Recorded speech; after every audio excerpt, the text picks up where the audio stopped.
that Diana Ross choice, which we thought about over the weekend, and I think it was Joe's choice was that one. So Ed's away, and he's left us with the huge responsibility of managing the Muddle this week. So Helen has started the recording. Thanks very much, Helen, and thank you very much, Josh, for sharing that music choice. So as I've said, we're recording the session. Any questions and comments, please, in the chat, and we'll have a look at those at the end. So today is National Sewing Machine Day, for those of you that didn't know, and those avid seamstresses out there. And also to just acknowledge that we are bang in the middle of Pride Month. There's all sorts of things going on, both within LTHT and outside, and Leeds has got lots of events going on, so keep your eye out for those things. So I'm going to just give you some of the highlights from the tactical meeting that was last Friday. And the first thing on the agenda was congratulating Julian on his knighthood on behalf of the whole organisation, and that was led by Tim Hiles. Julian thanked everyone for their kind messages, said how fortunate he is to work with such brilliant colleagues, and has said, he wouldn't get it without the people that he works with. So, and I know he has said that he's was very shocked and very humbled to receive that award. Also recognised at Tactical, congratulations to Fiona Campbell on her OBE. We talked about that last week. And Chris Slater on his MBE in relation to the work he did in relation to PPE and making sure that us as an organisation had appropriate PPE at the beginning of the pandemic, and that supplies were ongoing, as well as the work he did with the Nightingale at Harrogate. So great for us that we got 3 members of staff in the Queen's Awards, which was brilliant. EDs remain busy, particularly children and adults as well, but we're still seeing very good results in relation to our ambulance handovers, which is much better than other organisations. But obviously huge focus on patient safety, making sure that patients aren't too long in the department, and unfortunately we are seeing some long waiters in the department. And a big focus on us clearing some of our activity, particularly our patients that have waited 2 years for procedures, but we're doing really well as an organisation on that perspective. A big challenge to bring activity levels back up to where they were pre-COVID, using some of the elective recovery funding. And it's really vital that we do this to support our financial position and reduce waiting times. If we're not able to improve our activity levels, we won't be able to secure the funding associated with that. And obviously that will help if we are able to with our waste reduction target. And as you're all aware, the organisation is really in a difficult financial position. We're working really hard to ensure that we can balance the books, in March 2023. And from a children's perspective, how does that affect us? Well, you will all have heard, or most of you will have heard, about the Imagine shifts that we are setting up from a nursing perspective. We've also got some more theatre capacity, and the Imagine shifts mean that we are able to offer a more attractive rate for people that are willing to work some extra shifts, and that we can get some of these long waiters through. So it's able to get some of the patients through HDU and PICU where staffing is particularly limiting. And we've had a really big take up on those shifts, so it's working well, and we really go live with that from the 20th of June. Then there is a focus on increasing theatre utilisation, which I've said we've benefiting from some of that. And then in relation to infection prevention, the COVID numbers are plateauing. In adults, they test at day 3 and day 5. They're saying that that's still a valuable test. There is still community transmission, I think as a children's hospital, we will be challenging some of that because not many other children's hospitals are still testing their patients. So I think it won't be long before we do move away from testing, but that's it's just to let you know that we have that in the background, and we're always working to how we can continue to keep our patients safe, but without all the added bits that we need to do in relation to COVID. There is national guidance out, and I know we've talked about this at the Muddle before.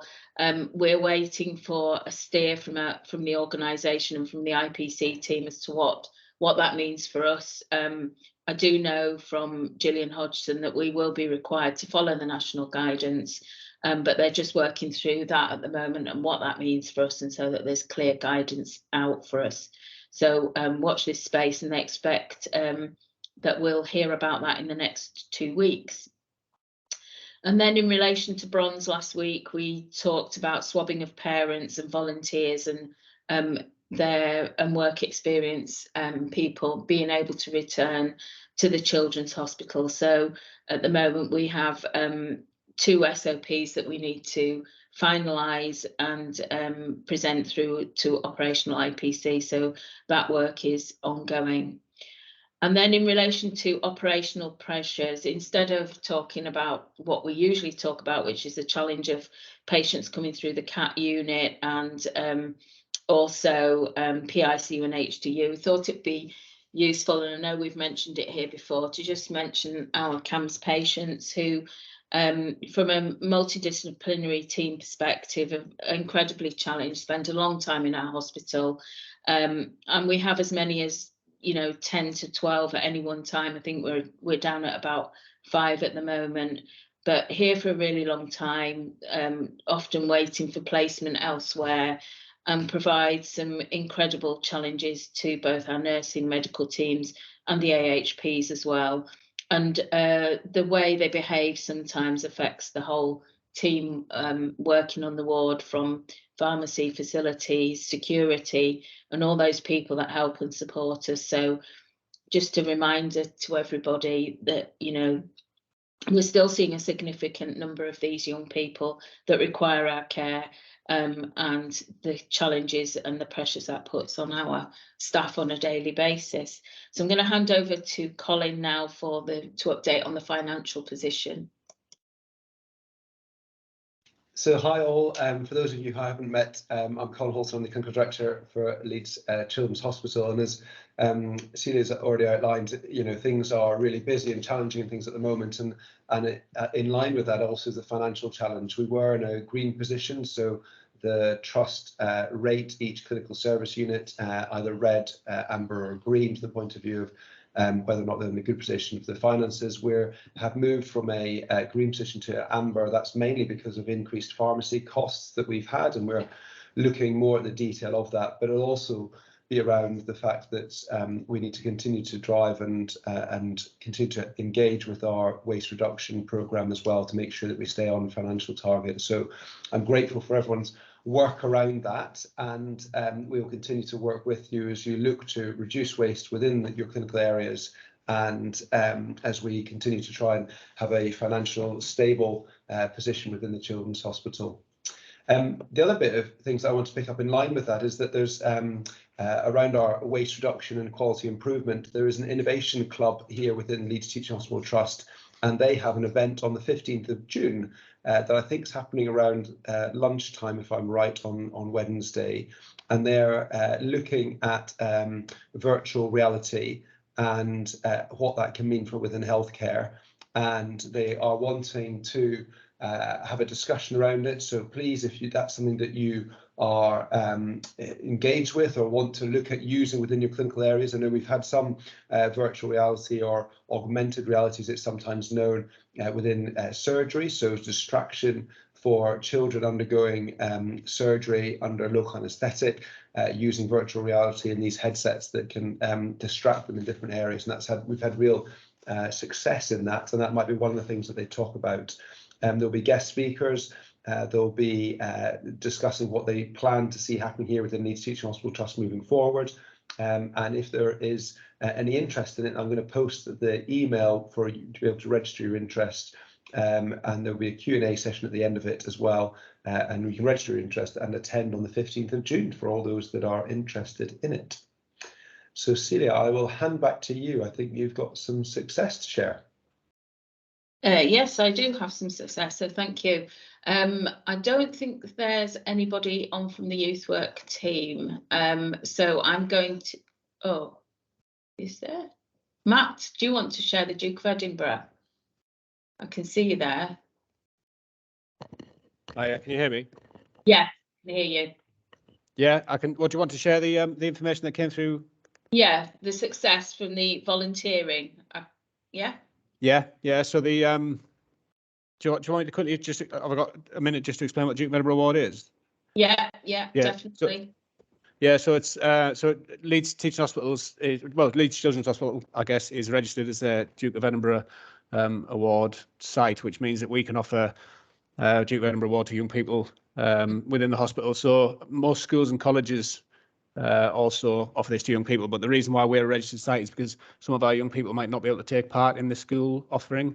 So for example, one of the things that you have to do on the Duke of Edinburgh Award, if you're doing like a bronze level, is you have to travel from point A to point B over 6 hours, and that's normally like a hike through fields. And because we're a hospital, we can kind of tailor it to suit the needs of our young people. So if a young person was in a wheelchair, you could do that on a canal, because a canal tends to be flat, and kind of young people can support each other in terms of pushing that young person along and things like that. So we had a recent success with the Duke of Edinburgh Award. I'll just bring it up, sorry, 2 seconds. Caught me on the fly, Celia. I'm trying to find out my emails. Sorry. No, it's all right. Just describe what you got, George. Do you want me to do that? If you can, if Yeah. you've got it right in front of you, that'd be brilliant. I'm not going to share it, but last week we received a certificate from the Duke of Edinburgh team that recognised the impact of volunteering that LTHT had for our young people, and they provided 78 hours of volunteering to children and young people, and that equated to a monetary value of £360.36. It was great for them to receive that that recognition and that certificate. I'm sure that will be displayed proudly. And I know they've made a massive impact to children and young people that have been able to access the Duke of Edinburgh Award scheme. And we are the only hospital that ran the bronze successfully last year, and led it all ourselves. Normally, Duke of Edinburgh, when it's attached to a hospital, it's led by external providers, but we're the only hospital that does that and runs it all ourselves. So massive well done to the youth work team on that. Thanks very much, Matt, for kind of updating us and filling us in on Duke of Edinburgh. And then the other success was the Imagine shifts. I think it's about us thinking outside of the box. This was kind of Laura's baby, really, and unfortunately Laura's not here today, but thinking, imagine if you could get your patient in a more timely way. Imagine if you could earn a little bit extra money. Imagine if you could work exactly where you wanted to. Imagine what a difference you'd make to children and families, and then to yourself as well, because the frustration sometimes we have of not getting patients in when we really want to do them because we don't have the capacity. So it's been a success so far. We're getting more shifts picked up. We're gradually getting the word spread out there. And as I say, we've used some staff in some of those shifts. And last week, we were able to get one of our long waiters that was also an NIV patient through HTU for a hip operation.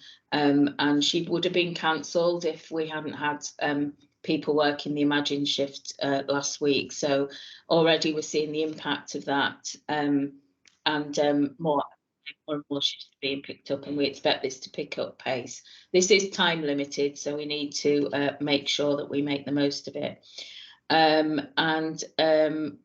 Another success that we don't always realise, and you'll all have heard of the challenges we've had with ICU and HDU, and particularly cancellations of cardiac cases, that we in the last month, we've got through 6 cardiac cases, which was double what we would normally do.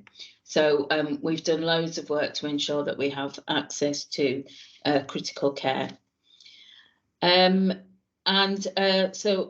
on to any other business, and is Andy Brooks here to talk about Grand Round on Tuesday? Can't see if he's here. No. Oh no, he's not here. Okay, so we'll make sure that some information is spread about Grand Round. Unfortunately, I'm not sure what the subject was, so I can't fill you in on that, but I'll make sure he circulates that widely. Okay, so I'll just have a look in the chat. Oh, Colin, you've got your hand up.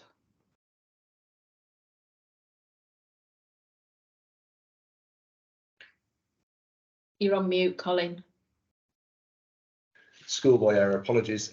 So Andy Brooks is one of our trainees within the Children's Hospital who's took part in one of the leadership programmes last year, but he's sort of had ongoing work. He's looking at handover, I think, and presenting on that, which is obviously vital as we get our care right for our patients here. So I think that's what he's talking about, and discussions ongoing. So please do attend if that is relevant, or you feel you want to be inspired or change what currently is the handover options within your clinical areas. That was the point I wanted to raise. Thank you, Celia. Thank you. Okay, and then in the chat we've got, I can't see any questions, just some congratulations to Matt and the team. Colin, you've added in the information for the Innovation Club, and then Kate has allowed me to plug the launch of the brand new queue service happening this Wednesday on the 15th from 10 till 4.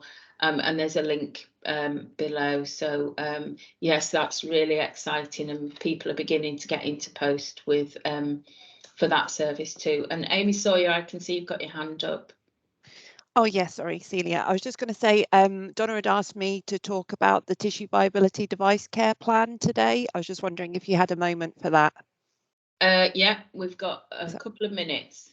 Fab. So just turn on my camera as well, just to say good morning to everybody. So my name's Amy Sawyer. I'm a clinical educator here at the Children's Hospital. I've been working with Donna Webb and the Tissue Viability Task Force group. And over the last year, we've developed a device care plan, and it's aimed to be released this week or next week, hopefully. So there will be some teaching that's coming out to all of the wards that will be using the care plan, and it's to be used in conjunction with Purpose T. So instead of going through to the full SKIM bundle, if a patient's only got one device in, we can use this device care plan to monitor and care for that device and make sure that tissue viability is being upheld for that child. So Beck Tolson and the tissue viability team were the ones that put the device care plan together. And as I say, it is to minimise paperwork and maximise the time that we've got with our patients. And it should be coming out imminently. Thanks very much, Amy, for updating us. Thank you. Then final comment, the Ghostbuster Make-A-Wish was amazing this weekend, and I saw the photos. It looked absolutely amazing. And Make-A-Wish just makes such a difference to our children. So have a great week, everybody, from Colin and Suzanne and I, and you know where we are should you need us. And we'll see you all, if we don't see you before, we'll see you all next week for the Muddle. It's going to be really warm towards the end of this week. So if you can, make the most of that, but also make sure you've got plenty of Factor 30 on, or 50, whatever. Have a great week, everyone. See you later. Bye all.